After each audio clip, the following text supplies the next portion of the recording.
नमस्कार साथियों, स्वागत है आप सभी का अनअकैडमी पर। मैं हूं अंकित अवस्थी। कैसे हैं आप? होपफुली सभी लोग बहुत अच्छे होंगे, मस्त होंगे, दुरुस्त होंगे और पढ़ने के लिए एकदम मस्त हैं, है ना? चलिए, बहुत अच्छी बात है। कल जो लोग हमारी उस क्लास में उपस्थित थे जिसमें हमने आप लोगों के साथ में डिस्कस किया था, अगर याद हो तो आप लोगों के साथ में कल हमने एग्जामोफोबिया के ऊपर कुछ डिस्कशन किया था। जिन लोगों को एग्जामोफोबिया वाला जो कंटेंट था या फिर जो क्लास थी, अगर वो मिस हो गई हो तो आप लोग उस क्लास को वापस से भी देख सकते हैं। ठीक है ना? ठीक है, तो आप अगर चाहें तो उस क्लास को भी मेरे प्यारे साथियों दोबारा से देख सकते हैं और एग्जामोफोबिया यानी एग्जाम की जो टेंशन है उससे हम कैसे निजात पाएं, इसके ऊपर हमने परिचर्चा की थी।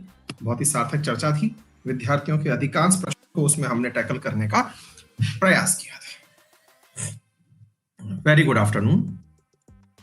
आइए, तो आज हम क्या करने वाले हैं? आज हम डिजीज नामक जो चैप्टर है उसके ऊपर कि भाई कौन कौन सी डिजीज हैं जो एग्जाम पर्सपेक्टिव से महत्वपूर्ण है, उनकी चर्चा करेंगे। इस क्लास का समय मात्र 40 मिनट रहेगा। 40 मिनट में आपका टेस्ट भी हो जाएगा और ये टेस्ट फाइनली समाप्त भी हो जाएगा।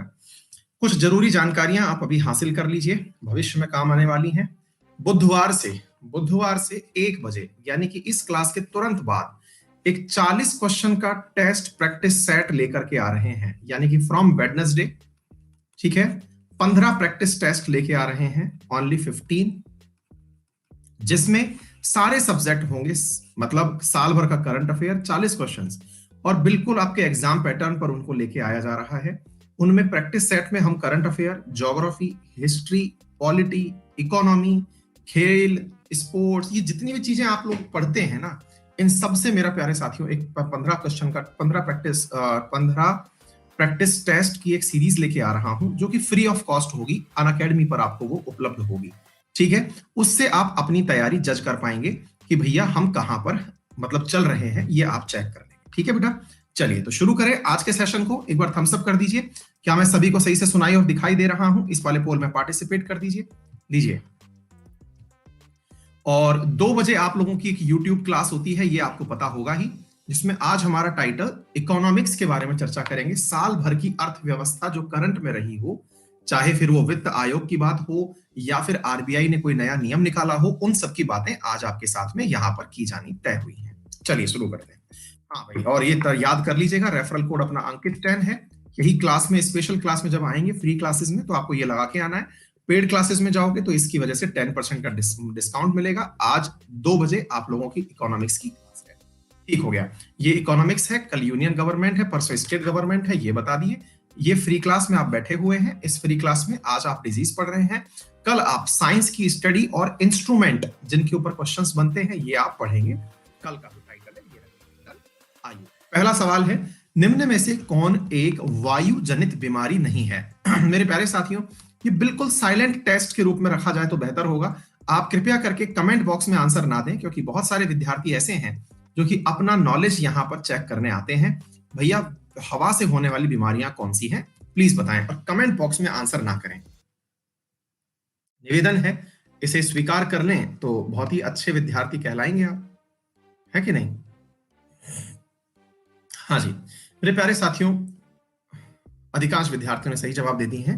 निमोनिया हुई, खांसी, जुकाम, क्षय रोग, ये सभी की सभी वायु द्वारा, एयरबॉर्न, हवा से संक्रमित होती है। अब इसके अंदर आपका कोरोना भी शामिल हो जाएगा आने वाले टाइम में। एनसेफेलाइटिस बीमारी शरीर के एक भाग को, किस भाग को प्रभावित करती है, यह सब पूछा जा रहा है। एनसेफेलाइटिस कौन सी चीज को प्रभावित करती है, इसमें होता क्या है? फीचर तो आपको पता ही होंगे, लेकिन नहीं पता है तो बताइए, शरीर का कौन सा अंग प्रभावित करती है एनसेफेलाइटिस?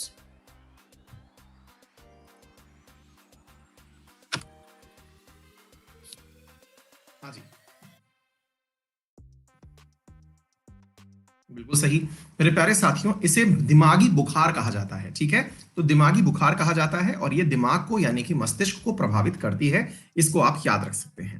मेरे प्यारे साथियों, आपको हर प्रश्न का इसी प्रकार से सॉल्यूशन दिया जा रहा है और ये पूरा कंटेंट इस क्लास के बाद आप यहां से भी डाउनलोड कर सकते हैं और मेरे टेलीग्राम ग्रुप से भी डाउनलोड कर सकते हैं।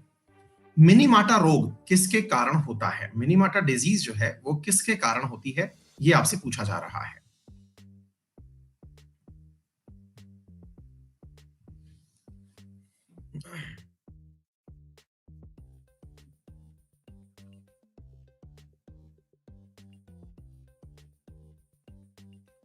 हाँ जी,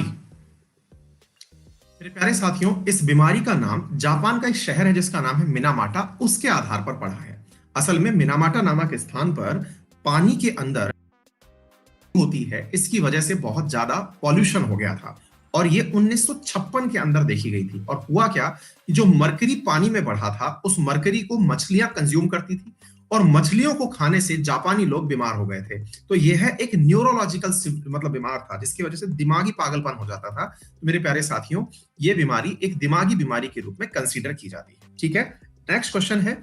नेक्स्ट क्वेश्चन है, निम्न में से कौन सी बीमारी कवक के कारण होती है? फफूंद के कारण कौन सी बीमारी होती है, बताइए। फंगल इन्फेक्शन के कारण कौन सी बीमारी होती है?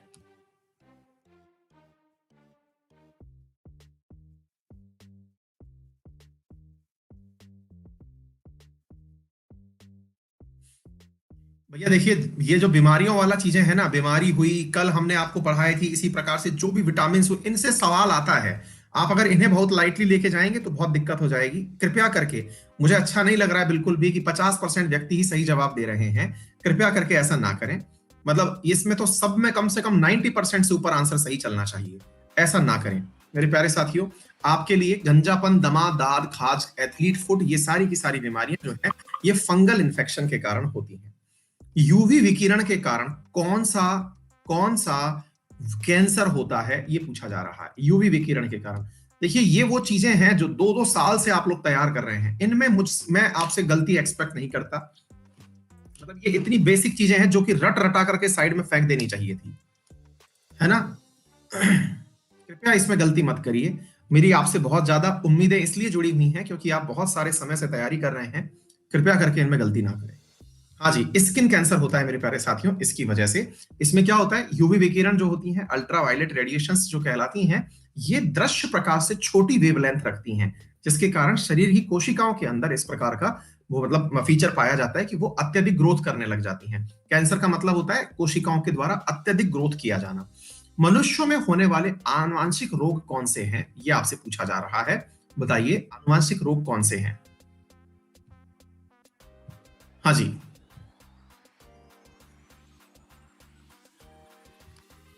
इसके आगे कलर शब्द जोड़ लीजिएगा।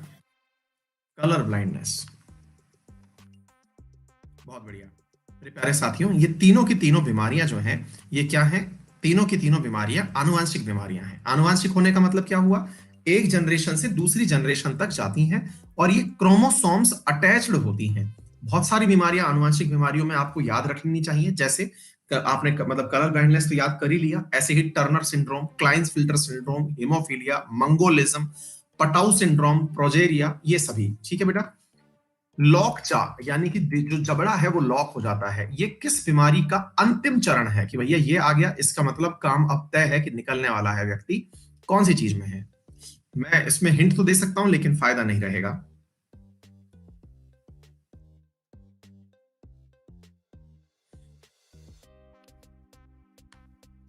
पोल स्टक हो गया है। हम्म। हाँ ठीक है मेरे प्यारे साथियों, सब सही चल रहा है। टिटनस के अंदर होता है मेरे प्यारे साथियों। टिटनस का एक फीचर और होता है, और वो क्या होता है? व्यक्ति जो है वो एक प्रकार से क्या कहते हैं ना, उसको पानी से डरने लगता है। इसको हाइड्रोफोबिया कहते हैं। व्यक्ति को पानी से डर लगने लगता है। और मैं आपको बताऊं, अभी रिसेंटली, अभी मैं करंट में न्यूज पढ़ रहा था, शायद कल मैं उसको कवर कर लूंगा। हाल ही में अपने तेलंगाना साइड में एक अज्ञात बीमारी पता चली है, उसके फीचर भी कुछ ऐसे ही हैं। तो चर्चा करेंगे कल की सुबह की, कल मतलब उसके अंदर। याद रखिएगा मेरे प्यारे साथियों, इसे बैक्टीरियम क्लोस्ट्रीडियम के कारण जो है ये बीमारी होती है। ठीक है, आगे बढ़ते हैं। आंध्रा की है ना। हाँ। प्रोटोजोआ के कारण होने वाली बीमारी कौन सी है, ये पूछा जा रहा है। प्रोटोजोआ के कारण होने वाली बीमारी कौन सी है, बताइए।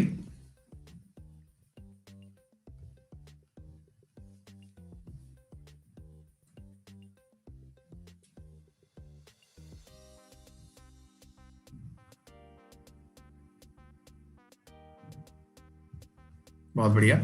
नेक्स्ट क्वेश्चन है, मतलब ये बहुत कॉमन है, मलेरिया के बारे में अभी करंट में भी इतना ज्यादा पढ़ाया है मैंने कि कौन से दिन को 25 अप्रैल को क्यों मनाया जाता है, साउथ एशिया में सबसे ज्यादा भारत में पैदा होता है, ये सब हमने पढ़ाया है। और कैमरून नामक एक शहर पढ़ाया था जहां पर सबसे ज्यादा दुनिया में मलेरिया के मरीज मिलते हैं। ठीक है, निम्नलिखित में से कौन सी संक्रामक बीमारी नहीं है, ये आपसे पूछा जा रहा है। संक्रामक का मतलब हुआ कि एक जगह से दूसरी जगह फैलती नहीं है, प्रसारित नहीं होती है।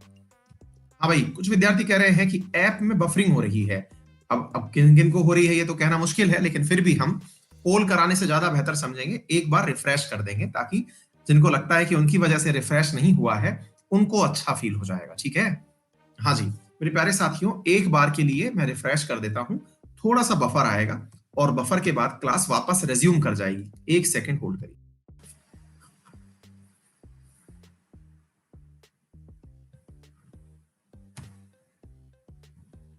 ठीक है, चलो आगे बढ़ते हैं अगले प्रश्न की तरफ। ग्लूकोमा एक बीमारी है, ग्लूकोमा बीमारी के अंदर क्या होता है ये आपसे पूछा जा रहा है। कहां होती है ये बीमारी? अक्सर आपके परिवार में भी किसी ना किसी को ये बीमारी हुई होगी। हाँ भाई, सुभाष सौरव कह रहे हैं आपकी क्लास से सारा करंट अफेयर आया बिहार के एसआई एग्जाम में। बहुत बढ़िया भैया, बहुत बहुत धन्यवाद। बस इसी तरह का फीडबैक मिलता रहे तो काम करने में मजा आ जाता है। शाबाश भैया, थैंक यू। हाँ जी मेरे प्यारे साथियों, ये काला मोतिया कहलाता है। इसमें क्या होता है कि ऑप्टिकल नर्व जो होती है ना, उसमें बहुत ज्यादा प्रेशर पड़ जाता है, तो जिसके माध्यम से हमारी सूचनाएं दिमाग तक पहुंचती रहती हैं, वो जो है वो दब जाती है। ठीक है, एस्बेस्टस जनित बीमारी कौन सी है? प्रदूषण के अंदर हम पढ़ रहे हैं, तो एस्बेस्टस से जनने वाली बीमारी कौन सी है ये पूछा जा रहा है। बस बहुत सारे पॉल्यूटेंट्स हैं जिनके कारण बीमारियां होती हैं।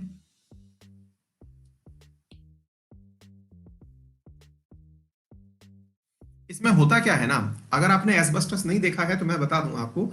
जैसे कई बार आपने देखा होगा कि कई झोपड़ियों के ऊपर खपरेल सा रखा होता है। खपरेल बोले तो पत्थर का सा जो होता है ना, शीट बनी हुई होती है, छत बनी होती है, वो एस्बेस्टस की कहलाती है। इसका गुण जो है ना वो मिट्टी जैसा ही होता है, और मिट्टी से सबसे ज्यादा श्वसन तंत्र प्रभावित होता है, और श्वसन तंत्र में लंग्स प्रभावित होते हैं, तो इसके कारण लंग्स खराब हो जाते हैं। तो ठीक है ना, एम्फीसीमा जो है ये है हिंदी में वात स्फीति कहलाती है, और इसकी वजह से मेरे प्यारे साथियों लंग्स के अंदर परेशानी आती है और भविष्य में चल करके वो कैंसर में भी बदल जाती है। ठीक है ना, हाँ जी।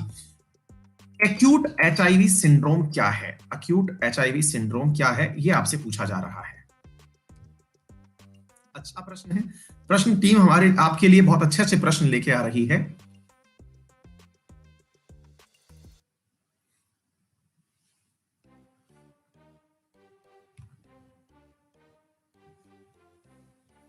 हाँ जी मेरे प्यारे साथियों, ये शुरुआती अवस्था होती है ना। शुरुआती अवस्था जो है, जिस समय ये सब चीजें दिखाई देने लगती हैं, कैंसर के फीचर दिखाई देने लगते हैं, वो होती है। और मेरे प्यारे साथियों, यहाँ पर क्या होने लगता है, शुरुआत में इम्यून सिस्टम कम होता है। देखिए इसका नाम ही क्या है, यहाँ पर क्या है कि मतलब एचआईवी के अंदर, एड्स के अंदर क्या होता है, एक्वायर्ड इम्यूनोडेफिशिएंसी। इम्यूनोडेफिशिएंसी बोले तो व्यक्ति की डेफिशिएंसी इम्यूनिटी में हो गई है, और इम्यूनिटी कम होने का मतलब है कि उसे अब कोई और बीमारी तुरंत बीमार कर सकती है।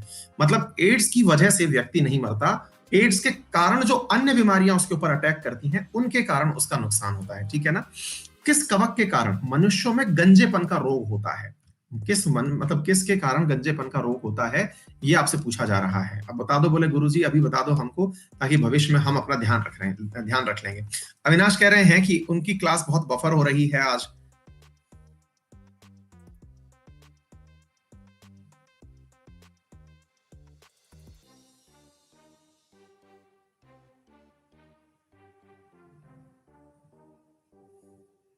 हाँ जी, कोई विद्यार्थी कह रहा है नो बफरिंग, कोई कह रहा है हो रही है, चलने दीजिए भाई।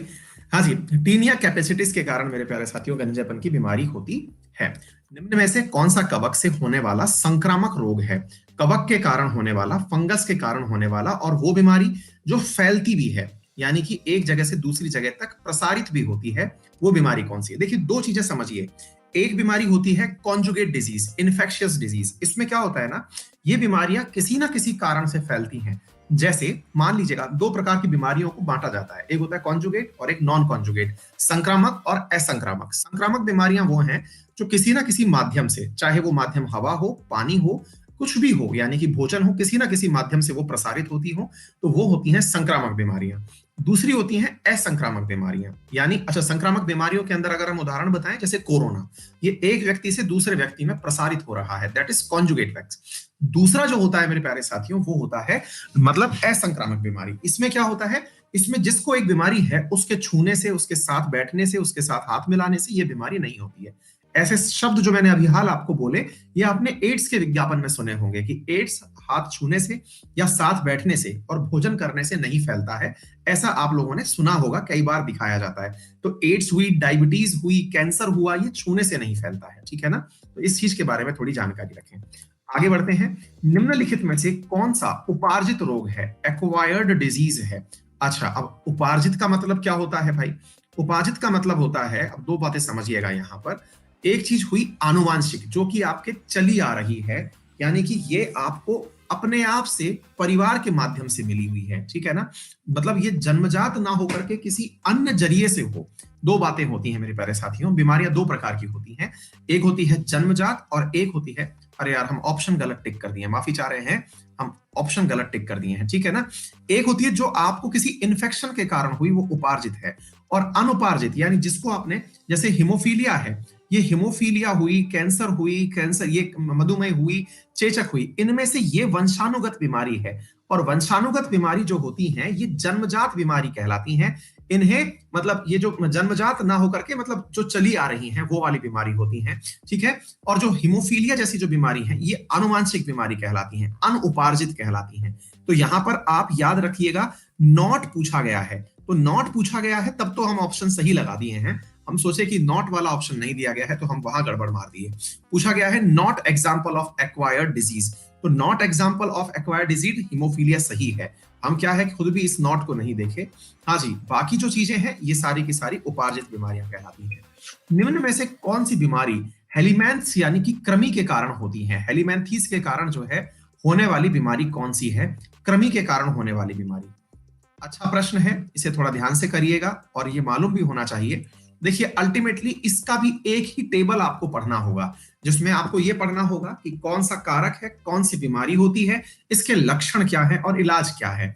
एक टेबल सी आप लोगों ने अब तक बना रखी होगी। अगर अब तक नहीं बना रखी है तो कृपया करके वो टेबल खंगाल लीजिएगा, अदरवाइज हम अपनी जिम्मेदारी लेकर के काम और बढ़ा लेंगे। हम नहीं तो वो वाला काम आपके लिए कर देंगे। अक्सर हम क्लास में भी यही करते हैं, एक टेबल पकड़ा देते हैं कि भैया ये टेबल है, ये पढ़ लेना, क्योंकि इसको पढ़ाने के लिए कोई रॉकेट साइंस नहीं लगेगा। असल में ये जो आज की क्लास है ना, ये क्लास ना होकर के आपको वो टेबल कितनी याद है इसका क्लास है, ठीक है।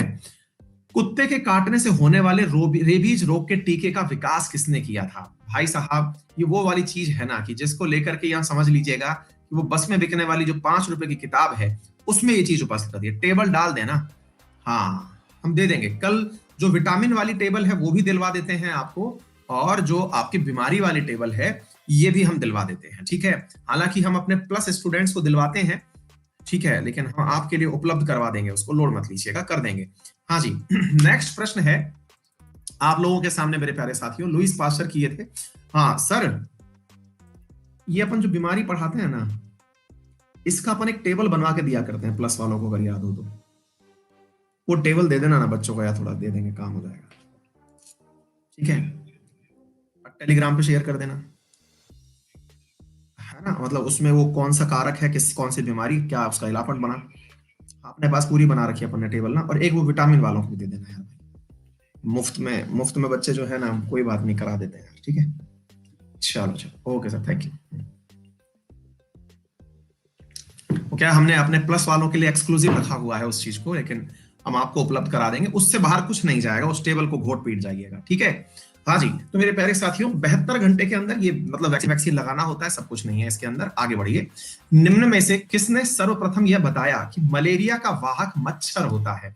हाँ भाई, ये सब ऐसी छोटी मोटी चीजें हैं, किसने बताया तो बताइएगा भाई साहब। ये लीजिए, ऑप्शन क्रिएट कर दिए। आप तो बस पढ़िए, जो मेरे लायक हो सकता है वो बताइए। कुछ विद्यार्थियों ने मुझसे डिमांड की थी कि सर प्रैक्टिस सेट लेके आइएगा, तो हम वो भी लेकर के आ रहे हैं आपके लिए, ठीक है। चिंता मत करिए, बस आप पढ़ने पे फोकस करिए। इस समय सब जी जान से लग जाइए, जितना अच्छा कर सकते हैं, ईश्वर साथ है आपके, और हम आपके साथ में पूरी तरह जुड़े हुए हैं। ठीक है बेटा।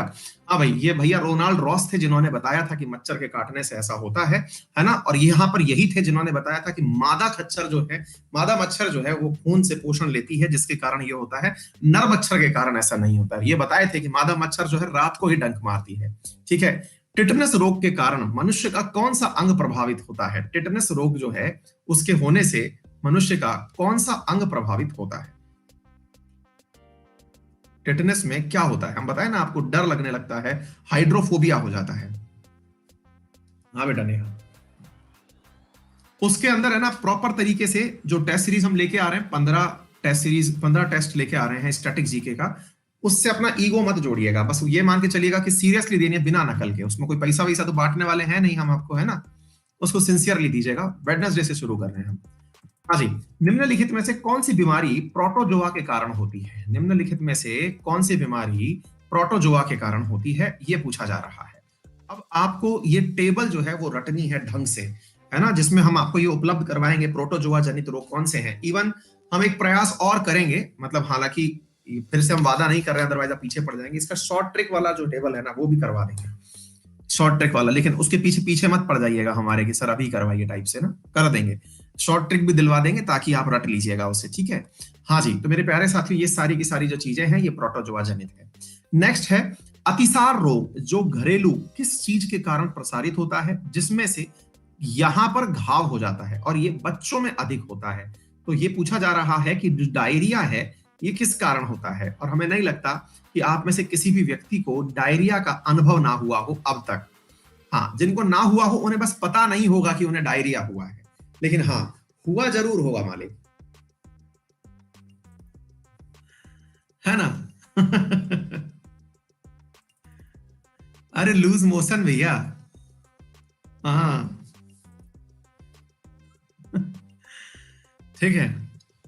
हाँ जी। और इसमें कुछ होता नहीं है भैया, इसमें जो इंटेस्टाइन है आपकी वो गड़बड़ आ जाती है।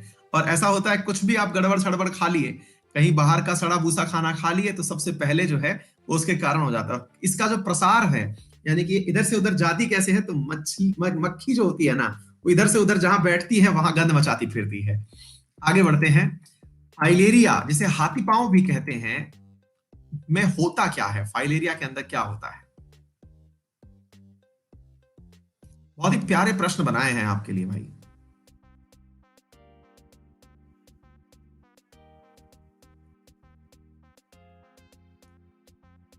कईयों ने ना पता है क्या किया है, कईयों ने ऑप्शन नंबर डी को तलाश रखा है कि भाई डी आंसर है, इसलिए करना है क्योंकि डी जो है वो सबने हर जगह सर ने डी वाला आंसर जो है वो कर रखा है, क्योंकि ऑल ऑफ दिस भैया मैं आप लोगों को समझाने के लिए ये लेके आया हूं। जब तक आप खुद से कन्विंस ना हो उस कार्य को मत करिएगा। एक बात और हम ज्ञान दे दें, मुफ्त में ही दे देते हैं, ध्यान से सुन लीजिएगा भैया।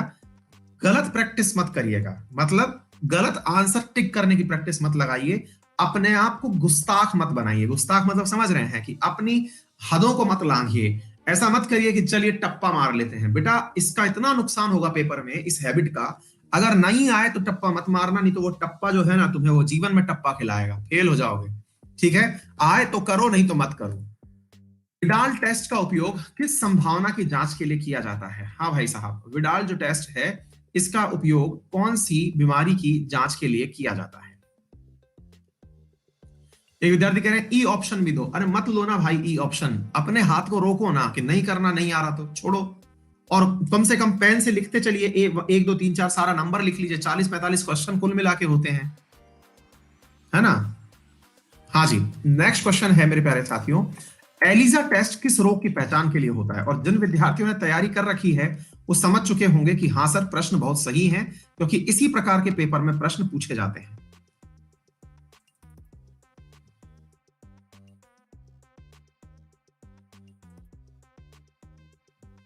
क्योंकि इसी प्रकार के पेपर में प्रश्न आते हैं भाई। अब हम इसमें रॉकेट साइंस डाल भी दे तो कोई मतलब नहीं निकलेगा। ठीक है। तो एलिजा टेस्ट जो है वो किस चीज के लिए किया जाता है ये हमने बता दिया है। डन।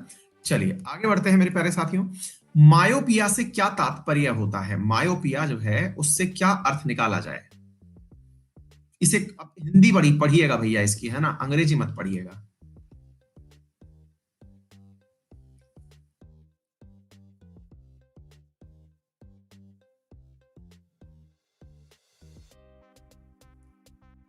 हम हिंट दें तो, हिंट नहीं, थोड़ा सा एक्सप्लेनेशन ले लो।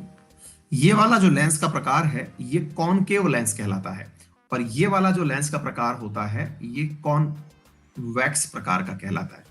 इस मायोपिया के अंदर निकट दृष्टि दोष, अब होता क्या है ना जी, कि इसमें निकट का सही दिखाई देता है, पर पता नहीं क्यों इसे निकट दृष्टि दोष कहते हैं। निकट का सही दिखाई देता है, दूर का सही नहीं दिखाई देता है, ठीक है।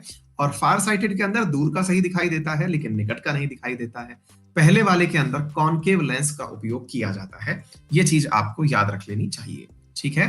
आगे बढ़ते हैं, नेक्स्ट क्वेश्चन है, बीपीटी का टीका निम्नलिखित में से किस रोग के रोगियों को दिया जाता है। अब ऑब्वियस सी बात है, आप में से सभी लोग आंसर तो देंगे, लेकिन कन्विंस हो, याद हो तो ही आंसर दीजिएगा।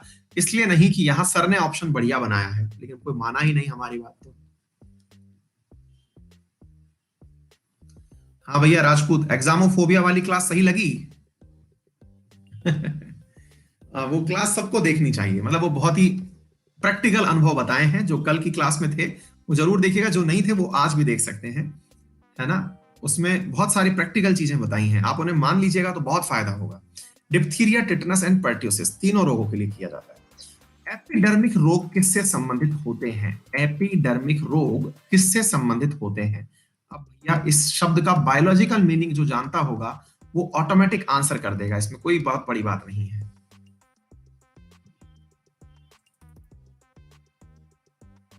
हाँ, एपिडर्मिस जो है ना वो स्किन की ही एक लेयर को नाम दिया जाता है, डर्मेटोलॉजी के अंदर इसको पढ़ा जाता है, सिंपल सी बात है ना। हाँ जी, नेक्स्ट क्वेश्चन है, शरीर में निम्नलिखित में से किसकी अधिकता से हार्ट अटैक होता है? बोले सर ये किसी को पता होता तब तो बात हम कह ही देते, लेकिन हाँ फिर भी लॉजिकली अगर 4 ऑप्शन दोगे तो उसमें से आंसर तो निकाल ही देंगे हम। तो कौन सी चीज ऐसी है जिसके अंदर मतलब हार्ट अटैक होता है, जिसकी अधिकता से हार्ट अटैक होता है?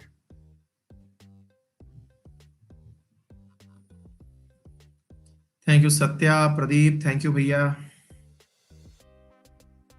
प्रवीण बेटा स्पेशल क्लास है, हमने टेलीग्राम पे शेयर की हुई है, वहां से देख लीजिए, दिख जाएगी आपको, ठीक है। हाँ, सफोला ऑयल खाइए, प्रचार कर लो यहाँ। हाँ जी मेरे प्यारे साथियों, कोलेस्ट्रॉल के कारण ऐसा होता है, और यहाँ पर इसका पता लगाने के लिए इलेक्ट्रोकार्डियोग्राम, जिसे ईसीजी कहते हैं, इकोकार्डियोग्राम और विभिन्न रक्त परीक्षण किए जाते हैं। तो ये याद कर लीजिएगा, ईसीजी। आजकल जो ये वाली घड़ियां आने लगी है ना, ये क्या बोलते हैं, ये जो हमारे पास में है एप्पल वॉच जिन्हें कहते हैं आप लोग, इनके अंदर भैया ये हार्ट रेट वार्ट रेट सब पता लगाने का ईसीजी का भी जुगाड़ है भाई, ये चलते फिरते ईसीजी कर दे रहे हैं। हाँ भाई, निम्नलिखित में से कौन सा सेक्सुअली ट्रांसमिटेड डिजीज है, ये पूछा जा रहा है। सेक्सुअली ट्रांसमिटेड डिजीज कौन सा है?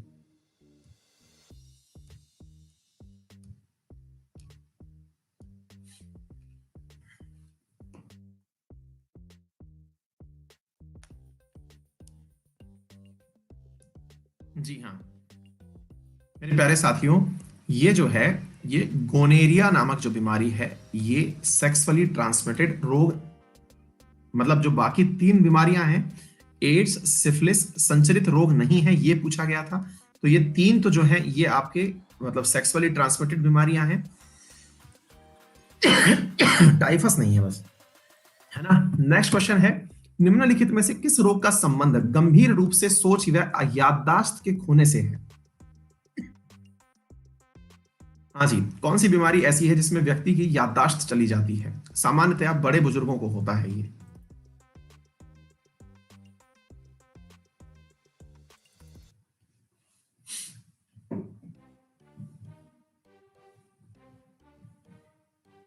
हाँ, सचिन ने बहुत सही तरीके से याद किया हुआ है ना। ये बहुत अच्छा लगा हमें भाई सचिन कुमार। उरी उरी मूवी के अंदर, उरी द सर्जिकल स्ट्राइक में उस हीरो की माँ को होता है ये, है ना, अल्जाइमर। बहुत बढ़िया बेटा, शाबाश। हाँ जी, निमोनिया किस सूक्ष्म जीव के कारण होता है? निमोनिया किस सूक्ष्म जीव के कारण होता है?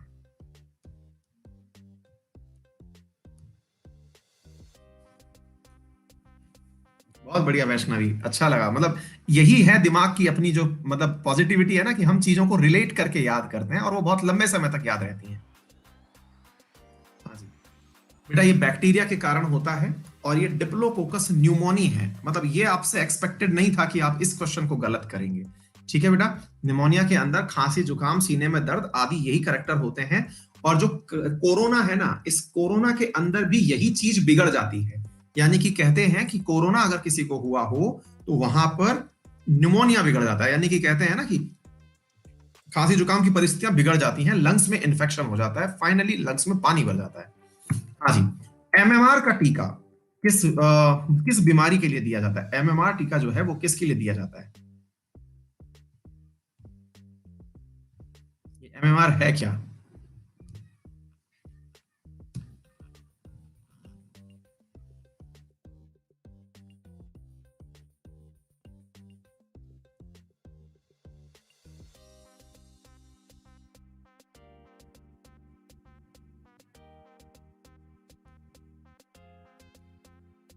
पोल हैंग हो गया है।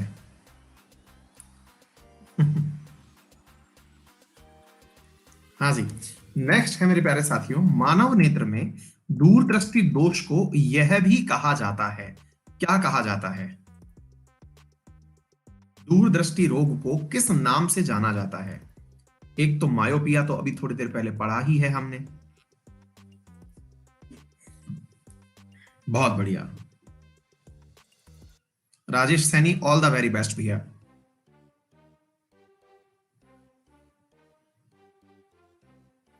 जी हाँ, यहां पे कॉन्वेक्स लेंस यूज में लिया जाता है। बहुत बढ़िया। SARS का पूर्ण रूप क्या है? ये बीमारी फैली थी बेटा, ये बीमारी फैली थी, तो बताइए। दुनिया को जीने के लिए जो आवश्यक चीजें हैं ना, उनको परेशान करती हैं ये सब चीजें। पहला सुख निरोगी काया, ये किसी ने कहा है, बहुत सही कहा है मेरे प्यारे साथियों। सीवियर एक्यूट रेस्पिरेटरी सिंड्रोम जो है, ये सार्स के नाम से जानी जाती है। हम में से अक्सर लोग जो निराश होते हैं, वो इसको अगर सोच लें एक बार कि जिनकी बीमारी की वजह से या किसी कारणवश, दुर्घटनावश जो इस समय धरती पर नहीं रहे, उन लोगों से आप कितने अच्छे हैं, क्योंकि बीमारियों ने बहुतों को तोड़ा है यार। आपकी इम्यूनिटी अच्छा होना आपकी रहीसी है आज के जमाने में। Which test help in the diagnosis of cancer? Cancer का पता लगाने के लिए कौन सा टेस्ट किया जाता है, बताइए।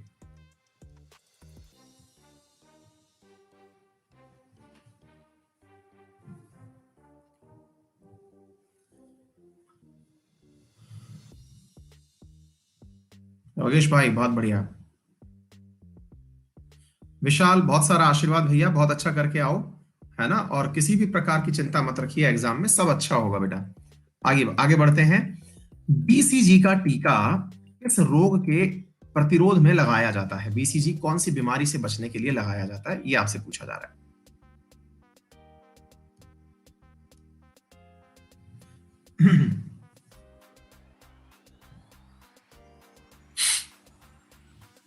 बैसिलस ऑफ कालमेट ग्यूरिन कहलाता है ये, ठीक है बेटा। और ये टीबी से बचने के लिए लगाया जाता है, टीबी की रोकथाम के लिए लगाया जाने वाला होता है। नेक्स्ट क्वेश्चन है, मूत्र के साथ अधिक ग्लूकोज निकलना किस रोग का संकेत होता है? मुझे लगता है कि 90% से अधिक या 96% से अधिक लोग इसका सही जवाब करेंगे। आपको इंटेंशनली गलत कर दे तो बात अलग है। सचिन, सभी जिनका पेपर है उन सभी को बहुत सारी शुभकामनाएं बेटा, बहुत अच्छा करके आएंगे आप सभी।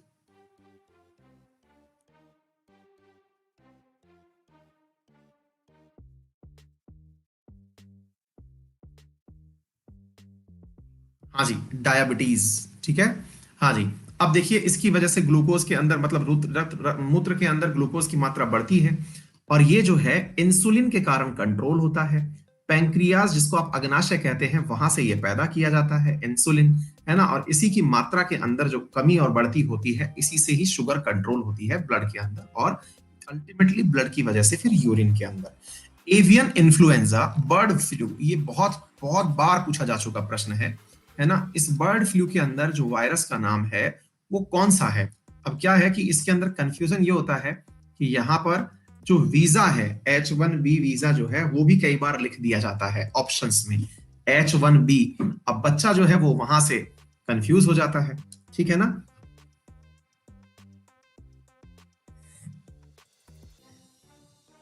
और जो H1N1 है, जिन्होंने H1N1 किया है बेटा, ये स्वाइन फ्लू है।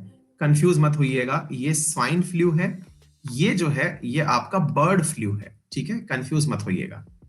आगे बढ़ते हैं अगले प्रश्न की तरफ। अगला प्रश्न है, स्पॉन्डिलाइटिस बीमारी निम्नलिखित में से किस अंग को प्रभावित करती है? यह प्रश्न आपसे पूछा जा रहा है। अगर सवाल को दो बार ध्यान से पढ़ेंगे, ऑप्शंस भी ध्यान से देखेंगे तो आंसर कर देंगे।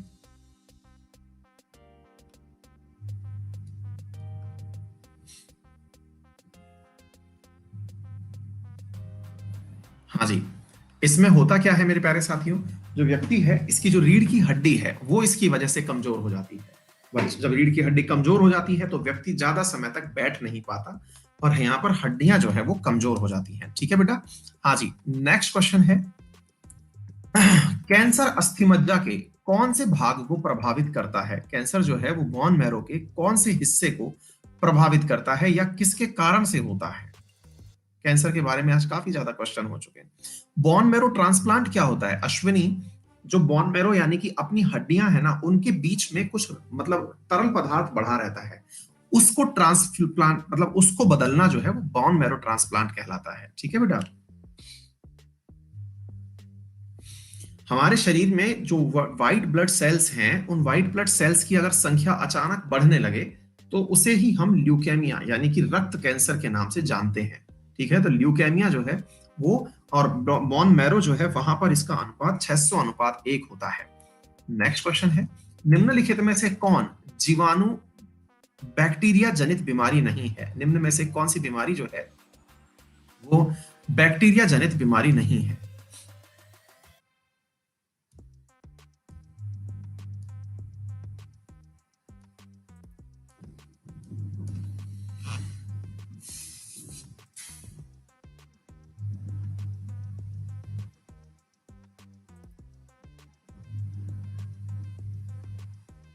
चलिए, बहुत ही अच्छी बात है। ये लीजिए मेरे प्यारे साथियों, ये रहा आपका आज का लीडर बोर्ड। इस लीडर बोर्ड में आज के जो विनर रहे हैं वो हैं विपिन वर्मा, प्रीति खोंडे, आप बहुत दिन से अच्छा कर रही हैं, शाबाश बेटा। और विकास कुमार, रॉयल केएमपी, युवराज कुमार, मोहसिन कमल, प्रीतम कुमार झा, तुषार चावन, साहिल बिश्नोई और ममता मलिक। बहुत बढ़िया बेटा, शाबाश, बहुत अच्छा परफॉर्म किया आप सभी साथियों ने। All the very best. और कल का टाइटल आपको पता ही है। जरूरी जानकारियों में आज दोपहर 2 बजे आप लोग जरूर पहुंचिएगा, क्योंकि वहां पर इकोनॉमी से जुड़ा हुआ करंट आपको पढ़ाया जाएगा। कहां पर पढ़ाया जाएगा मेरे प्यारे साथियों? वाईफाई स्टडी जो अपना मेन चैनल है वहां पर। ठीक है, और इकोनॉमी दोपहर 2 बजे आपको यह क्लास मिल जाएगी। लगातार 15 दिनों तक क्लास लेके मुझे खत्म कराना है। कल यूनियन गवर्नमेंट से जुड़ा हुआ करंट आपको कराना है। और ये जो 25 दिन की स्ट्रेटेजी चल रही है, जिसमें आज आपने डिजीज की थी, कल का जो टाइटल रहेगा ये साइंस की स्टडीज एंड इंस्ट्रूमेंट रहेगा। ये पढ़ के आइएगा। 8 दिसंबर का जो टाइटल है ये मैं आपको पहले ही बता दे रहा हूं, साइंस स्टडीज एंड इंस्ट्रूमेंट। बहुत बढ़िया। विद्यार्थियों ने जिसने भी मेरे प्यारे साथियों 30 से 35 क्वेश्चन भी सही किए हैं वो अच्छी स्थिति में है, लेकिन डिजीज जैसा चैप्टर ऐसा है कि यहाँ पर 35 क्वेश्चन औसतन सही होने चाहिए थे। ठीक है, तो उम्मीद की जाती है कि आप सभी एक बार और अच्छे से रिवाइज कर लेंगे और आपको वो टेबल अभी जो है वो मैं टेलीग्राम पर शेयर कर दे रहा हूं, वहां से आप ले लीजिएगा। ठीक है बेटा। अच्छा, और इसके साथ साथ मेरे प्यारे साथियों, कल का मैंने शेड्यूल बता ही दिया है। स्पेशल क्लासेस में जब भी आए तो अंकित 10 रेफरल कोड लगाएं, और जल्दी ही लेने जा रहा हूं मैं आप लोगों के लिए एक टेस्ट सीरीज। और उस टेस्ट सीरीज में हम क्या करेंगे, प्रैक्टिस टेस्ट लेंगे। 15 प्रैक्टिस टेस्टों का आयोजन किया जाएगा। ठीक है बेटा, थैंक यू सो मच। अपना ख्याल रखें, बड़ों का सम्मान करें। हाँ भाई, कोई इंक्वायरी हो तो बताएं। हाँ, राकेश कह रहे हैं कि उनका रैंक 30 आया है, बहुत अच्छा लग रहा है। बहुत बढ़िया बेटा। अगर मतलब असल में खुशी उन्हीं को होती है जिनके मेहनत से अंक आते हैं, है ना? हाँ भाई, 1 बजे कोई दिक्कत तो नहीं है ना? सब ओके है ना? ठीक है ठीक है ठीक है, ओके बेटा, thank you so much.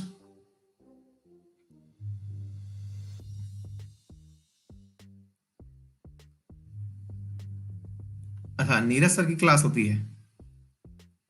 Okay बेटा, फिर किसी ना किसी की क्लास रहेगी उस समय पे ना। तो दिक्कत ये है कि उस समय किसी ना किसी की क्लास रहेगी, तो आप देख लीजिए, है ना? 3 बजे भी फिर क्या, मुझे भी थोड़ा सा पढ़ना होता है, क्योंकि मैं सुबह से यार 4 बजे से जग के पढ़ रहा होता हूँ। तो मुझे भी थोड़ा रेस्ट चाहिए ना, मतलब इंसान हूं मैं भी, तो मेरी हालत खराब हो लेती है।